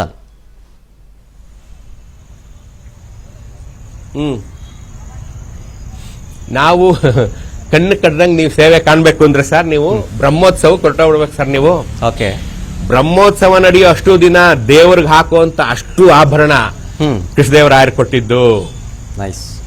ನಮ್ಮದು ಬ್ರಹ್ಮೋತ್ಸವಕ್ಕೆ ನೀವು ನೋಡುವಂತ ಅಷ್ಟು ಆಭರಣಗಳು ಕೊಟ್ಟಿದ್ದು ನಮ್ಮದು. ಏಕಾಂತ ಸೇವೆ, ಶಯನ ಸೇವೆ, ಎಲ್ಲ ಸೇವೆ ಕೊಟ್ಟಿದ್ದು ಮೈಸೂರು ಒಡೆಯರದ್ದು. ನಮ್ಗೆ ಏನು ಗೊತ್ತಾ, ನಮ್ಗೆ ಸಾಮಾನ್ಯ ಜನಕ್ಕೆ ದೇವ್ರನ್ನ ತುಂಬಾ ಹತ್ರದಿಂದ ನೋಡೋ ಅವಕಾಶವಿಲ್ಲ. ಯಾರಾದ್ರೂ VIP ಗಳ ಜೊತೆ ಹೋಗೋ ನೀವು ಚಾನ್ಸ್ ಸಿಕ್ಕರು ನೋಡಿದ್ರೆ ಯಾರು ಕೊಟ್ಟಿದ್ರು ಅವ್ರ ಹೆಸರು, ಆ ರಾಜಲಾಂಛನ, ಗಂಡಬೇರುಂಡ ರಾಜಲಾಂಛನ, ವರಾಹ ಲಾಂಛನ, ವಿಜಯನಗರದ ಲಾಂಛನವಾದಂತ ವರಾಹ ಲಾಂಛನ, ಮೈಸೂರು ಅರಸರ ಲಾಂಛನವಾದಂತ ಗಂಡಬೇರುಂಡ ಲಾಂಛನವನ್ನ ಆ ಒಡವೆಗಳ ಮೇಲೆ ನೀವು ಕಾಣಬಹುದು. ಇಲ್ಲ ಅಲ್ಲೊಂದೇ ಅಂತಲ್ಲ, ಇಲ್ಲಿ ವೈರ್ಮುಡಿ, ನಮ್ಮ ವೈರ್ಮುಡಿ ಎಲ್ಲಿ ನಡೆಯೋದು, ನಮ್ಮ ವೈರ್ಮುಡಿ, ನಮ್ಮ ಇದು ಮೇಲ್ಕೋಟೆ ವೈರ್ಮುಡಿನಲ್ಲಿರ್ಬೋದು, ನಂಜನಗೂಡು ನಂಜುಂಡೇಶ್ವರ ಇರ್ಬೋದು, ತಾಯಿ ಚಾಮುಂಡೇಶ್ವರಿ ಇರ್ಬೋದು, ಆಯ್ತಾ ಹಲ್ಸೂರು ಸೋಮೇಶ್ವರ ಇರ್ಬೋದು, ಕೆಂಪೇಗೌಡರು ಮಾಡಿಸ್ಕೊಟ್ಟಿದ್ದು, ವಿಜಯನಗರದ ಅರಸರು ಮಾಡಿಸ್ಕೊಟ್ಟಿದ್ದು, ಮೈಸೂರು ಅರಸರು ಮಾಡಿಸ್ಕೊಟ್ಟಂತ ಚಿನ್ನದ ಪಾದಗಳು ಸೋಮೇಶ್ವರನಿಗೆ. ಸರ್, ಎರಡ ದೇವರುಗಳು ಸರ್ ನಾವು ಮಾಡಿರೋದು, ನಮ್ಮ ಮಹಾರಾಜರುಗಳು. ಒಂದೇ, ನಾವು ಇವತ್ತು ಅದನ್ನ ನೆನೆಯಕ್ಕಾಗದೆ ನಾವು ಮರ್ತ್ಬಿಟ್ಟು ನಗಣ್ಯರಾಗ್ಬಿಟ್ಟಿದೀವಿ ನಾವು ಕನ್ನಡಿಗರು. ಇದನ್ನೆಲ್ಲ ನೆನ್ಕೋಬೇಕು ನಾವು ನೆನ್ಕೊಂಡ್ರೆ ನಮ್ಮ ರಾಜರು ನಾವು ಎತ್ತಿಡಿಬೇಕು. ಸತ್ಯ, ಅದರಲ್ಲೂ ತಿರುಪತಿಗಂತೂ ಅಪರಿಮಿತವಾದದ್ದು. ನಾಳೆ 1600 ಆನೆಗಳ ಮೇಲಿನ ಸಂಪತ್ತು ಅಂದ್ರೆ ಯಾರು ಲೆಕ್ಕ ಹಾಕಿದ್ರೆ ಒಳಗಡೆ ಎಷ್ಟಿದೆ? 1600 ಆನೆಗಳ ಮೇಲಿನ ಸಂಪತ್ತನ್ನ ಕೃಷ್ಣದೇವರಾಯರು ಕೊಟ್ರು ಅಂತಂದ್ರೆ unimaginable, uncountable number of gold and silver, diamonds, ಮುತ್ತು, ರತ್ನ, ಮಾಣಿಕ್ಯ, ವೈಢೂರ್ಯ, ಏನ್ ಹೇಳ್ಬೇಕು, ಎಲ್ಲ ಇದೆ ತಿರುಪತಿನಲ್ಲಿ. ಎಲ್ಲನೂ ನಮ್ದೇ.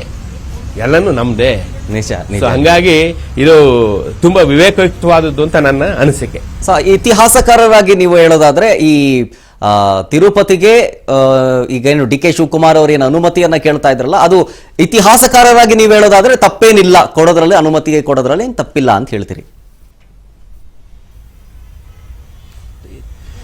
ತಪ್ಪೇನಿಲ್ಲ ಸರ್, ನಾವೆಲ್ಲ ನಾವು ಪೂಜೆ ಮಾಡ್ತೀವಿ, ನಾವೆಲ್ಲ ಅವ್ರ ಮಕ್ಳೇ. ಸೊ ನಮ್ಗೆ ಒಂದು ಅವಕಾಶ ಕೊಡಿ ಅಂತ ಕೇಳಿದ್ರೆ ನಾವೇನ್ ತಪ್ಪೇನಿಲ್ಲ. ನಮ್ ಹಿಂದೆ 600 ವರ್ಷಗಳ ವೈಭವದ ಲೆಗೆಸಿ ಇದೆ ಸರ್, ಅಲ್ವೇ? ನಮ್ ಹಿಂದೆ ಇದೆ ಅದು. ಅದಕ್ಕೆ ಇದ್ರ ಮೇಲೆ ನಾವು ಕೇಳ್ತಾ ಇದೀವಿ ಅಷ್ಟೇ. ನಾವು ಆ ಒಂದು ವೈಭವದ ಮೇಲೆ ನಾವು ಕೇಳ್ತಾ ಇದೀವಿ, ನಾವು ಸಲ್ಲಿಸಿದ ಸೇವೆ ಮೇಲೆ ನಾವು ಕೇಳ್ತಾ ಇದೀವಿ. ವೈಭವದ ಮೇಲೆ ನಾವು ಕೇಳ್ತಾ ಇದೀವಿ, ನಾವು ಸಲ್ಲಿಸಿದ ಸೇವೆ ಮೇಲೆ ನಾವು ಕೇಳ್ತಾ ಇದೀವಿ. ಇನ್ನೊಂದು ಪ್ರಶ್ನೆ, ಅದೇನ್ ತಪ್ಪಿಲ್ಲ ಅಂತ ನನ್ನ ಭಾವನೆ. ಈಗ ಈ ಕೊಡುಗೆ ಅಂತ ಅಥವಾ ಸೇವೆ ಸಲ್ಲಿಸಿರೋದ್ರ ಬಗ್ಗೆ, ಮೈಸೂರು ಅರಸರ ಸೇವೆ ಸಲ್ಲಿಸಿರೋದ್ರ ಬಗ್ಗೆ ನಮ್ಮ ಮೈಸೂರು ಅರಮನೆಯಲ್ಲಿ ಏನು ನೋಡಕ್ ಸಿಗುತ್ತೆ ಅಂತ ತಿರುಪತಿ ತಿರುಮಲ ಕಡೆಯಿಂದ?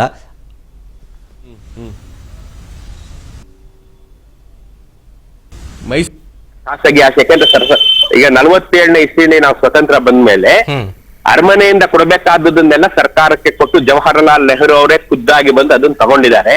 ಸೊ ಒಂದು ಪತ್ರಗಳು ಇದೆ ಅಲ್ಲಿ, ಅರಮನೆಗೆ ಸೇರ್ಬೇಕಾದ್ದೇನು, ಸರ್ಕಾರಕ್ಕೆ ಸೇರ್ಬೇಕಾದ್ದೇನು ಅಂತ. ಸರ್ಕಾರಕ್ಕೆ ಸೇರ್ಬೇಕಾದ್ದೆಲ್ಲ ಸರ್ಕಾರಕ್ಕೆ ಕೊಟ್ಟೋಗಿದೆ. ಸೊ ಈಗ ಅರಮನೆಗೆ ಸೇರಿದ್ದೇನಿದೆ ಅದು ಅವರ ಖಾಸಗಿ ಆಸ್ತಿ ಆಗೋದು. ಹಂಗಾಗಿ ನಾವು ಈಗ ಅದು ಪರ್ಸನಲ್ ಅಸೆಟ್ ಆಗೋಯ್ತು, ನಾವು ಹೋಗಿ ನೋಡೋ ಹಾಗಿಲ್ಲ. ಆದರೂ ನಾನು ನಿಮ್ ವಿವೇಚನೆಗೆ ಮತ್ತು ನೋಡ್ತಿರೋ ವೀಕ್ಷಕರ ಒಂದು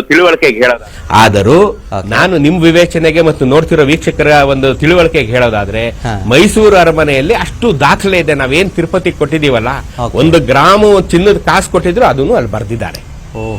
ಆದ್ರೆ ಈಗ ಅದು ಅವರ ಖಾಸಗಿ ಆಸ್ತಿ ಆಗಿರೋದ್ರ ಕಾರಣದಿಂದಾಗಿ ನಮ್ಮ ರಾಜ್ಯ ಪತ್ರಗಾರ ಇಲಾಖೆಯಲ್ಲಿ ದೊಡ್ಡದಾಗಿ ಈಗ ನಾವೇನ್ ಕೊಟ್ಟಿದೀವಿ ಖಜಾನೆನಲ್ಲಿ ಅಂತ ಲೋಕಲ್ ಎಲ್ಲಿ ಹೇಳ್ಬೋದು ಅಂತಂದ್ರೆ, ನೀವು ತಿರುಪತಿಗೆ ನಾವು ಏನ್ ಕೊಟ್ಟಿದೀವಿ ಅಂತ ನೀವು ತಿಳ್ಕೋಬೇಕಾದ್ರೆ ಆಂಧ್ರದ ಪತ್ರಗಾರ ಇಲಾಖೆಗೆ ಹೋಗಿ, ಅಂದ್ರೆ ಟ್ರೆಷರಿಗೆ ಹೋಗಿ ತೆಗ್ಸ್ಬಿಟ್ರೆ ಸಿಗುತ್ತೆ ಅವ್ರ ಹತ್ರ.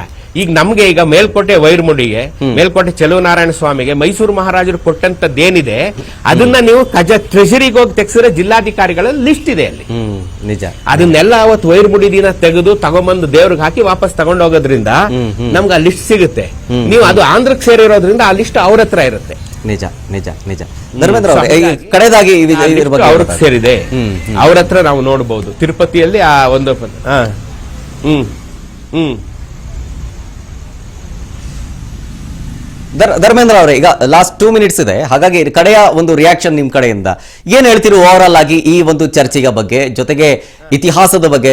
ನೀವು ಹೇಳ್ತಾ ಇದ್ರಿ ತಿರುಪತಿ ತಿಮ್ಮಪ್ಪನ ಉತ್ಸವ ನಡೆಯುವಂತಹ ಸಂದರ್ಭದಲ್ಲಿ ನಾವು ಹೋಗಿ ನೋಡಿದ್ರೆ ಅಲ್ಲಿರೋ ವಜ್ರ ವೈಡೂರ್ಯ ಎಲ್ಲವೂ ಕೂಡ ನಾವೇ ಕೊಟ್ಟಿದ್ದು, ನಮ್ದೇ ತಿರುಪತಿ ತಿರುಮಲ ನಮ್ದೇ ಅಂತ ಕೇಳ್ತಾ ಇದ್ರೆ, ಅಂದ್ರೆ ಕನ್ನಡಿಗರದ್ದೇ ಅಂತಂದ್ರೆ ಬಹಳ ಖುಷಿ ಆಗುತ್ತೆ ಅಂತ. ನಮ್ದೇ ಸರ್, ಅನುಮಾನವೇ ಇಲ್ಲ ಸರ್.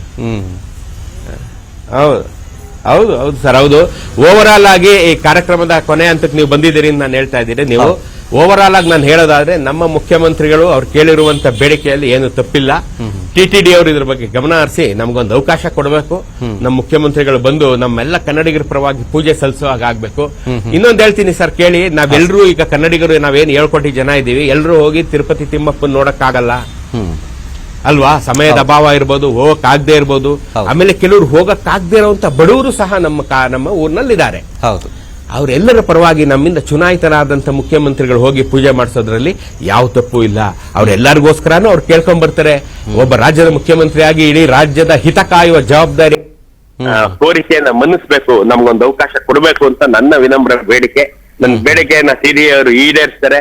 ನಮ್ಮೆಲ್ಲರ ಪರವಾಗಿ ತಿರುಪತಿ ತಿಮ್ಮಪ್ಪನಿಗೆ ಒಂದು ಕರ್ನಾಟಕದಿಂದ ಒಂದು ಆರತಿ ಆಗುತ್ತೆ. ನಾವೆಲ್ಲ ಕೇಳಿ ನೋಡಿ ಅದನ್ನ ಖುಷಿ ಪಡ್ತೀವಿ ಅಂತ ನಾನು ಭಾವಿಸ್ತೀನಿ. ತಿರುಪತಿ ತಿಮ್ಮಪ್ಪ ಎಲ್ರಿಗೂ ಸದ್ಬುದ್ಧಿ ಕೊಡ್ಲಿ ಸರ್. ಎಲ್ಲರಿಗೂ ನಮಸ್ಕಾರ, ಧನ್ಯವಾದ. Thank you so much Dharmendra ಅವರೇ. ಇಷ್ಟೊತ್ತು ಕಾರ್ಯಕ್ರಮದಲ್ಲಿ ಜಾಯ್ನ್ ಆಗಿ ಹಲವು ವಿಚಾರಗಳ ಬಗ್ಗೆ ವೀಕ್ಷಕರಿಗೆ ಹೇಳ್ಕೊಟ್ಟಿದ್ದೀರಿ. Thank you so much. ಧನ್ಯವಾದ ಸರ್. ನೋಡಿದ್ರಲ್ಲ, ಅಂದ್ರೆ ಈ ತಿರುಪತಿ ತಿರುಮಲ ವಿಚಾರಕ್ಕೆ ಸಂಬಂಧಪಟ್ಟಂತೆ ಒಂದು ಕಡೆ ರಾಜಕೀಯವಾಗಿ ಚರ್ಚೆ ಆಗ್ತಾ ಇದ್ರೆ, ಇತಿಹಾಸದ ವಿಚಾರಕ್ಕೆ ಬಂದ್ರೆ ಧರ್ಮೇಂದ್ರ ಅವ್ರಿಗೆ ಏನೇನು ಹೇಳಿದ್ರು ಅಂತ ಕೇಳಿಸ್ಕೊಂಡ್ರಿ.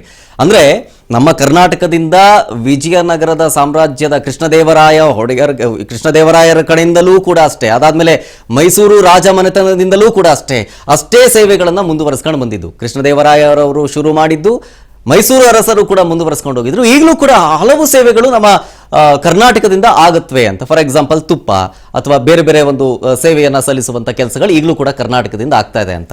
ಅಂದ್ರೆ ಅಲ್ಲಿ ಸಾವಿರಾರು ಕೆಜಿ ತೂಕದ ಚಿನ್ನ, ವಜ್ರ, ಬೆಳ್ಳಿ ಎಲ್ಲವನ್ನೂ ಕೂಡ ದಾನ ಮಾಡಿದ್ದು ವಿಜಯನಗರ ಸಾಮ್ರಾಜ್ಯದವರು, ಜೊತೆಗೆ ಮೈಸೂರು ಅರಸರು ಅನ್ನುವಂತ ವಿಚಾರವನ್ನ ಧರ್ಮೇಂದ್ರ ಅವರು ಹೇಳ್ತಾ ಇದ್ರು. ಬಟ್ ಇದಕ್ಕೆ ಒಂದು ವಿಚಾರ ಅಂತಂತಂದ್ರೆ ಸದ್ಯದ ಚರ್ಚೆಗೆ ಬರೋಣ. ಫೈನಲ್ ಆಗಿ ಇಲ್ಲಿಗೆ DK ಶಿವಕುಮಾರ್ ಅವರು ಜೊತೆಗೆ ಸಚಿವರಾಗಿರಲಿ, ಶಾಸಕರಾಗಿರಲಿ, ಅಥವಾ ಸಂಸದರಾಗಿರಲಿ, ನ್ಯಾಯಾಧೀಶರಾಗಿರಲಿ ಅಥವಾ ಗಣ್ಯರಾಗಿರಲಿ, ಅವ್ರಿಗೂ ಕೂಡ ಅವಕಾಶವನ್ನ ಮಾಡಿಕೊಡಬೇಕು. ವರ್ಷದ 365 ದಿನ ನೀವು ಅರಸರಿಗಾಗಿ ಅಂದ್ರೆ ಅಥವಾ ಕರ್ನಾಟಕಕ್ಕಾಗಿ, ಅರಸರು ಅನ್ನೋದಕ್ಕಿಂತ ಕರ್ನಾಟಕದ ಆರತಿ ಅಂತ ಕರಿತೀವಿ. ಹಾಗಾಗಿ ಕರ್ನಾಟಕಕ್ಕೆ ಮೀಸಲಾಗಿರೋದ್ರಿಂದಾಗಿ ಅದಕ್ಕೆ ಎಲ್ರಿಗೂ ಕೂಡ ಅವಕಾಶ ಆಗಲಿ. 365 ದಿನ ಒಬ್ಬರೇ ಈ ಒಂದು ಆರತಿಯಲ್ಲಿ ಭಾಗಿಯಾಗೋದಕ್ಕಿಂತ ಗಣ್ಯರಿಗೂ ಕೂಡ ಅವಕಾಶ ಕೊಟ್ಟರೆ ಒಳ್ಳೇದು ಅಂತ. ಅದಕ್ಕೆ ಒಂದು ಕಡೆ ಪರವಾಗೂ ಕೂಡ ಚರ್ಚೆ ಆಗ್ತಾ ಇದೆ, ವಿರೋಧವಾಗೂ ಕೂಡ ಚರ್ಚೆ ಆಗ್ತಾ ಇದೆ. ಆದ್ರೆ ಈಗ TTD ಹೇಳ್ತಾ ಇರೋದೇನು ಅಂತಂದ್ರೆ, ಒಬ್ರು ಕೊಟ್ರೆ ಬೇರೆ ಬೇರೆ ರಾಜ್ಯದವರು ಕೇಳ್ತಾರೆ ಅಂತ. ಗೊತ್ತಿಲ್ಲ ಇದನ್ನ TTD ಯಾವ ರೀತಿಯಾಗಿ ಮ್ಯಾನೇಜ್ ಮಾಡುತ್ತೆ ಅಂತ. ಮುಂದಿನ ದಿನಗಳಲ್ಲಿ ಅದಕ್ಕೆ ಪರ್ಮಿಷನ್ ಕೊಡುತ್ತಾ ಇಲ್ವಾ, ಅದೆಲ್ಲಕ್ಕೂ ಕಾಲವೇ ಉತ್ತರ ಕೊಡಬೇಕು. ಇದೆಷ್ಟು ಇವರೆಗಿನ ವಿಶೇಷ. ನೋಡ್ತಾ ಇರಿ ರಾಜ್ ನ್ಯೂಸ್ ಕನ್ನಡ, ಜನಸೇವೆಗೆ ನಾವು ಸದಾ ಸಿದ್ಧ.